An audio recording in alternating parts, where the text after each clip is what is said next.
The Bible. It's 66 books of history, stories, letters, and poetry that fit together to form God's one big story. The epic adventure of how He created us and loves us so much that He made a way to rescue us. As we travel through the Bible, from Genesis to Revelation, we discover people who met God and found their lives changed forever.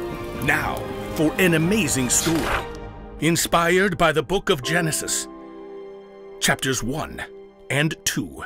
In the beginning, there was nothing. Nothing at all. Except for God. But God was so full of love, it couldn't be contained. And that deep love spilled out into the shapeless void. Let there be light. Dazzling light shot through the heavens, blazing and radiant. God separated the light from the dark. Evening turned into night, and night into morning. The very first day of all time. But God was just getting started. Let there be a huge space between the waters. Let it separate water from water.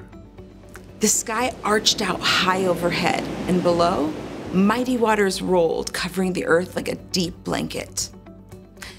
That evening and that morning was the second day. Let the water under the sky be gathered into one place. Let dry ground disappear. The earth shook, mountains rose up, and rivers burst forth and ran through wide open plains to shiny seas. Let the land produce plants. Let there be trees that grow fruit. A riot of green covered the earth. Tall trees shot up towards the sky. Creeping vines crawled along the ground. From pines and petunias mixed with cornstalks and cabbages. That is good.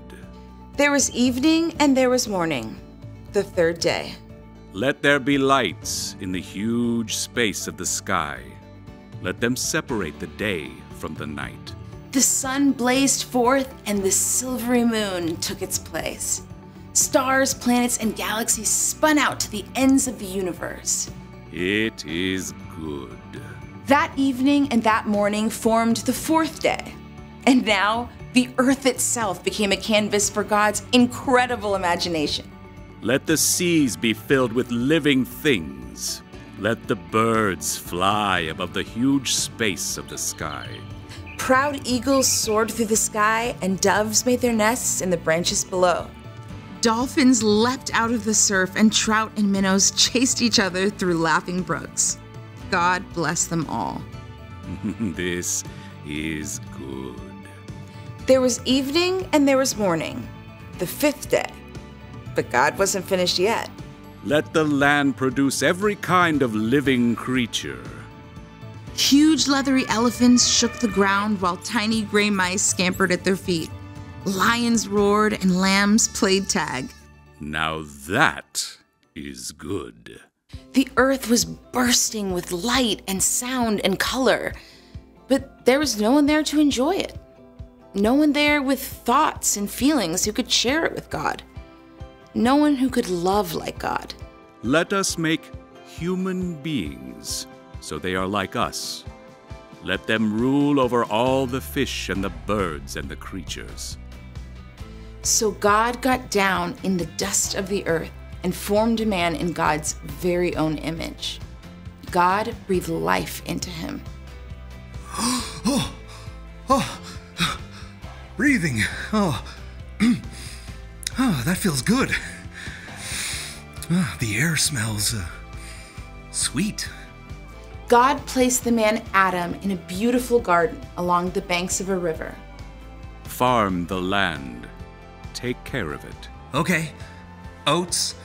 I think I'll put them in a good crop of oats for oatmeal. And what are these red things? Strawberries, I think. Those should go with cream, if I can think where that comes from. Even with all the things still to be discovered in the garden, though, Adam was still on his own. It is not good for the man to be alone. I will make a helper who is just right for him. So God brought all the living creatures on parade for Adam to care for and name. Perhaps a cow came first. Right. You. You give cream. And you've got a nice, calm sort of face. I'll call you Cow. Maybe a white-tailed buck came up and nibbled a vine over Adam's shoulder? Oh, dear. That tickles. Oh, dear. Dear. Oh, that suits. So I'll call you Dear. One by one, the animals crowded around to see the new human. Giraffe. Gerbil. Oh, fox. Alligator? At the end of the day, though, Adam was still alone. This is all amazing, God, but even with a whole litter of puppies snoozing in my lap, I feel like something's missing. Adam had something to care for, but no one to care for him. So God caused Adam to fall into a deep, deep sleep. Then God took a rib from Adam's side and formed it into a woman. Adam woke to something new. Oh, I got a crick in my side. Hello. Oh, who are you? I'm still learning that. Eve, I think. Madam, I'm Adam. Would you like some breakfast? Well, after we discover what breakfast is. I can recommend oatmeal with strawberries. God poured out a deep, deep love into all of creation. But on day 6, God made humans. All people were created in the likeness of God. Have children, so that there will be many of you. Fill the earth and take care of it. I am giving you every plant and tree for food. People were made in God's image to think and feel as God can, to love as God can, and share that love with each other and all of creation. It is very good. At last, God's creative work of love was complete. And on the 7th day, God rested.